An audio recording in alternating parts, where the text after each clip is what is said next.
Hello and welcome to the channel. If you haven't done so already, make sure you hit that like button and subscribe if you haven't done so already. I really appreciate it.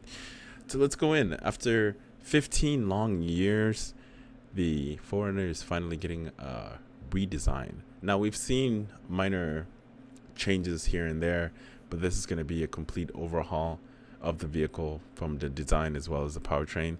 Even though the previous 4Runner is running the new powertrain, I think they're going to keep that similar to what the Tacoma has, because if you go back in time, the Tacoma was designed first, and then they just kind of took the same platform that they had for the Tacoma and they put that over to a 4Runner.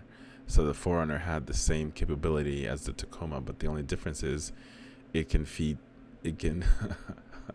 fit 4 people comfortably, comparing to a truck, even though it may be extra cab or whatever. So let's go ahead and check out this preview. And by the way, this is it. This is the only preview. This is it, folks. That's the end of the video. Psych. So here we are. So 2025 Toyota Tacoma 4Runner teases its first major update in 15 years. Get your first look at the 2025 Tacoma 4Runner ahead of its unveiling. The ever popular Toyota 4Runner is finally getting a complete redesign after 15 years. Minimal changes. Yeah.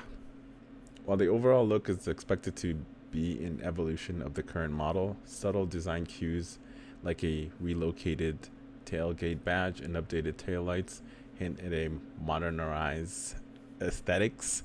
Toyota plans to avoid sales cannibalization between the 4Runner and the returning Land Cruiser by offering distinct powertrain and seating configurations. Now, the 4Runner has always fit 4 people. I don't think that's going to change, because that's what they have their Highlander for, as well as the Grand Highlander, which is a much bigger vehicle as well. When it comes to the powertrain, like I said, I'm not a gambling man, but I would assume that it's going to be running the same powertrain that the Tacoma has, or something closer to the Land Rover. For instance, the Land Rover will offer only 5 seats, while the 4Runner is expected to hold on into its fold third row. Oh, okay. I would expect that from the Sequoia. In addition, the 2 SUVs will get different powertrains. I've always thought that the 4Runner was only seating 4. I guess I'm wrong. I apologize. We'll reportedly get a less powerful turbocharged 2.4 liter 4-cylinder engine that makes up 278 and 317 foot-pounds of torque.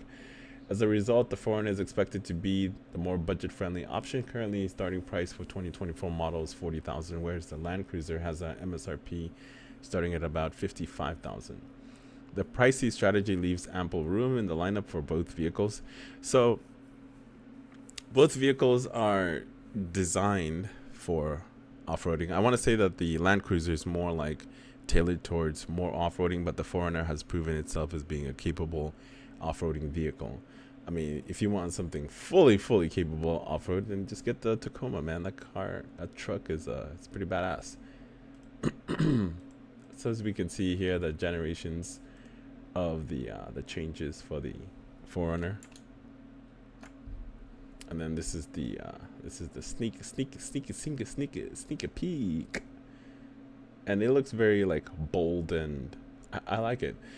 And when the starting price of the last year's model is about 40,000, 155, I want to say it's going to be around like 42 or 43,000, since this is a complete redesign.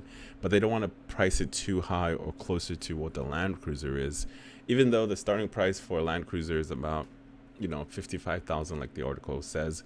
When you get all your options and everything, you're looking at like $60,000 to $70,000.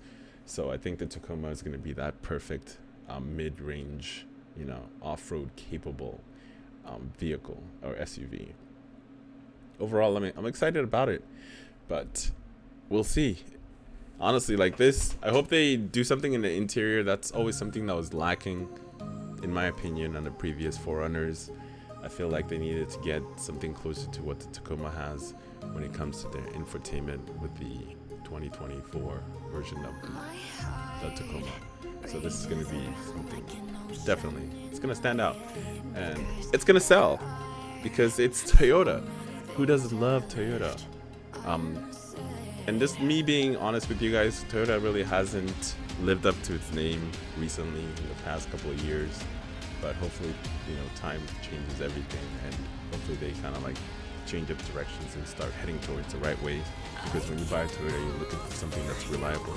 It's gonna hold up in time, as well as not gonna cost you an arm and a leg when you have to do any kind of maintenance on it or anything like that. Toyota's built to last, literally. But anyway, enough of me rambling on about the video. So go ahead and check it out yourself, and like and subscribe if you haven't done so already, and I'll see you guys in the next one. Have a good